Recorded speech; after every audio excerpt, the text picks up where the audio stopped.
अस्सलाम वालेकुम व्यूअर्स। आज हम बहुत सी रिक्वेस्ट आ रही थी फ्लोरोसिस के ट्रीटमेंट के बारे में, क्वेश्चंस आ रहे थे हमारे पास, तो आज मैं इन डिटेल आपको बताएंगी फ्लोरोसिस का ट्रीटमेंट कैसे होता है।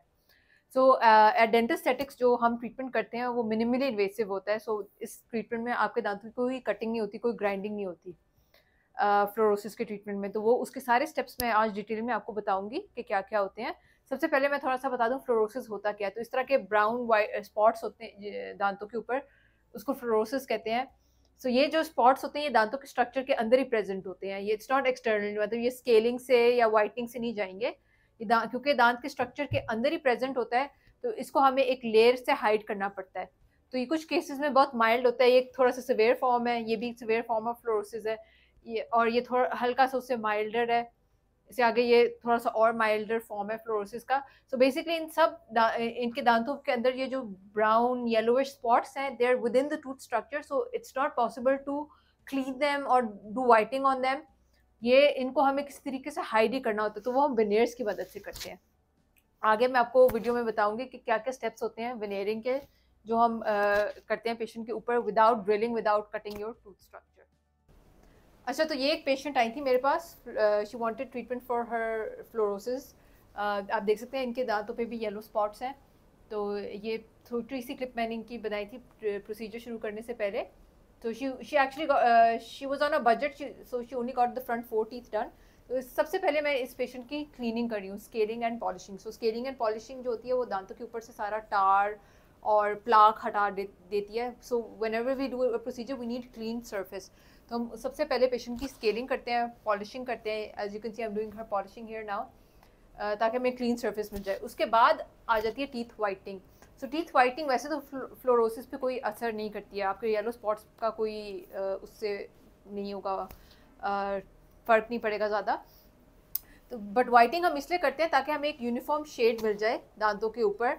सो when you apply the veneer, we have a uniform colour underneath जिसके ऊपर हम विनेयर कर सकें। So as you I am doing her laser teeth whitening in this step. इसके ये तकरीबन हम 2 साइकिल चलाते हैं एंड यूजुअली ये प्रोसीजर तकरीबन हाफ एन आवर का होता है टीथ वाइटनिंग का। इसके बाद हम पेशेंट को कभी गैप दे देते हैं 2-3 डेज़ का, उसके बाद बुला के हम उसके विनेयरिंग करते हैं। सो विनेयर्स के सबसे पहला स्टेप होता है ये एचिंग का। सो एचिंग जो होती है ये माइक्रो पोरोसिटीज आपके दांत की सरफेस के ऊपर ना थोड़ा सा रफ सा कर देती है दांत को, ताकि जब हम मटेरियल उसके ऊपर लगाएं वो अच्छी तरह उसके साथ बॉन्ड कर जाए। So this is the first step, it's called etching. Agent लगा के हम वॉश करें, उसके बाद नेक्स्ट स्टेप पे हम बॉन्डिंग अप्लाई करें। सो बॉन्डिंग इज अनदर एजेंट जो कि आपके दांत को और आपके मटेरियल को केमिकली बॉन्ड करता है। तो ये बॉन्डिंग के बाद नेक्स्ट स्टेप होता है विनेयरिंग का। सो विनेयरिंग में क्या होता है, हम लेयर ऑफ कॉम्पोजिट दांतों के ऊपर लेयर बिल्ड करते जाते हैं। So first we apply a block out layer, क्योंकि कॉम्पोजिट को अगर आप वैसे ही लगा देंगे तो नीचे से वो कलर जो है फ्लोरोसिस का वो शो थ्रू करेगा।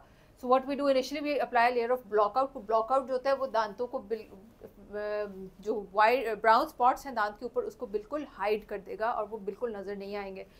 सो we apply a layer of that, here I am layering that block out material on her teeth. इसके बाद हम कॉम्पोजिट की डिफरेंट लेयर्स को ऐड करते जाएंगे। हर लेयर का कलर फ़र्क होता है। सो जैसे डेंटिन का, एनामल का, तो उस लेयरिंग की वजह से ना आपके दांत बिल्कुल नेचुरल लुक में आते हैं। So here we are placing increments of composite and layering them, ताकि वो एक बिल्कुल नेचुरल लुक बन जाए दांत की। लेयर्स ऑफ कॉम्पोजिट हमने ऐड कर दी, इसके बाद हम अब इसकी पॉलिशिंग कर रहे हैं। सो फिनिशिंग में क्या होता है, अब दांतों की शेप हमने बनानी है। लेयर्स तो हमने लगा दिए हैं, we need to shape them so they look aesthetically pleasing. So with the help of these discs I am shaping them up, ताकि वो एस्थेटिकली भी अच्छे लगें। इसके बाद नेक्स्ट स्टेप, जो लास्ट स्टेप होता है पॉलिशिंग का, उसको हमने पॉलिश करना होता है ताकि वो बिल्कुल स्मूथ हो। आपके दांत वो आपके दांत का बिल्कुल हिस्सा बन जाते हैं, वो अलग से एक चीज़ फील नहीं हो रही होती, as smooth as your natural teeth. उसके ऊपर कोई और पॉलिशिंग इसलिए भी इंपॉर्टेंट होती है अगर कोई स्टेन वगैरह कैच ना करे आपका veneer. So we done with the polishing and this is the end result. So she was on a budget, so I just told you in the beginning of the video. So she just went for the top 4 veneers.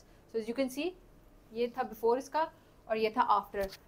आप just देख सकते हैं इस procedure में मैंने इनके दांतों की कोई ड्रिलिंग नहीं की है। There was no cutting, there was no drilling, there was no injections. It's a completely painless procedure, walk in walk out, no down time.